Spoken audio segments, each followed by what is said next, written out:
name is Baehr, and I'm 11 years old. I came here today to talk about what's wrong with our food system.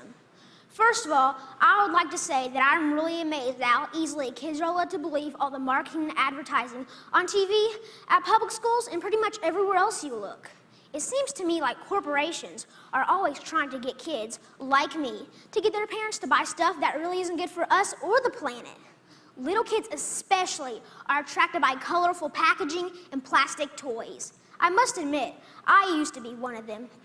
I also used to think that all of our food came from these happy little farms where pigs rolled in mud and cows grazed on grass all day. What I discovered was this is not true. I began to look into this stuff on the internet, in books, and in documentary films, in my travels with my family. I discovered the dark side of the industrialized food system. First, there's genetically engineered seeds and organisms. That is when a seed is manipulated in a laboratory to do something not intended by nature, like taking the DNA of a fish and putting it into the DNA of a tomato. Yuck. Don't get me wrong. I like fish and tomatoes, but this is just creepy. The seeds are then planted, then grown. The food they produce have been proven to cause cancer and other problems in lab animals. And people have been eating food produced this way since the 1990s, and most folks don't even know they exist. Did you know rats that genetically engineered corn had developed signs of liver and kidney toxicity? These include kidney inflammation and lesions and decreased kidney weight. Yet almost all the corn we eat has been altered genetically in some way. And let me tell you, corn isn't everything.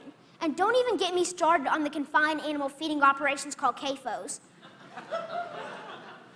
Conventional farmers use chemical fertilizers made from fossil fuels that they mix with the dirt to make plants grow.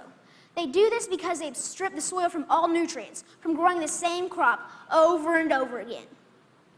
Next, more harmful chemicals are sprayed on fruits and vegetables, like pesticides and herbicides, to kill weeds and bugs.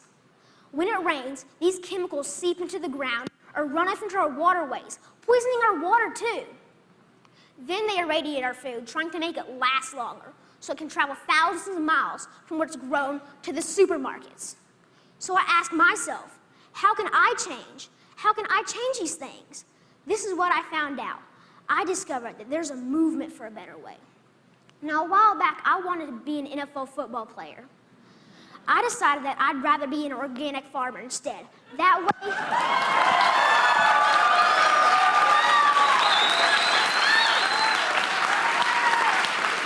thank you. And that way, I can have a greater impact on the world. I learned about this guy named Joel Salatin. They call him a lunatic farmer because he grows against the system. Since I'm homeschooled, I went to go hear him speak one day. This man, this lunatic farmer, doesn't use any pesticides, herbicides, or genetically modified seeds. And so for that, he is called crazy by the system. I want you to know that we can all make a difference by making different choices, by buying our food directly from local farmers or neighbors who we know in real life. Some people say organic or local food is more expensive, but is it really? With all these things I've been learning about the food system, it seems to me that we can either pay the farmer or we can pay the hospital. I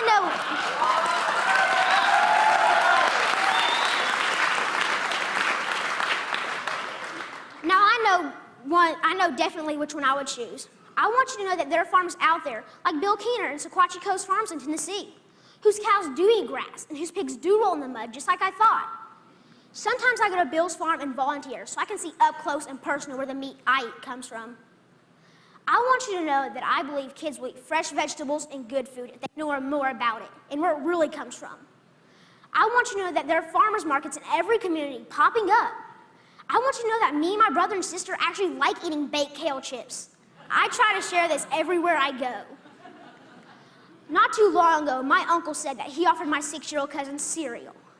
He asked if he wanted organic toasted O's or the sugar-coated flakes. You know, the one with the big striped cartoon character on the front. My little cousin told his dad that he would rather have the organic toasted O cereal because Birke said he shouldn't eat sparkly cereal. And that, my friends, is how we can make a difference, one kid at a time.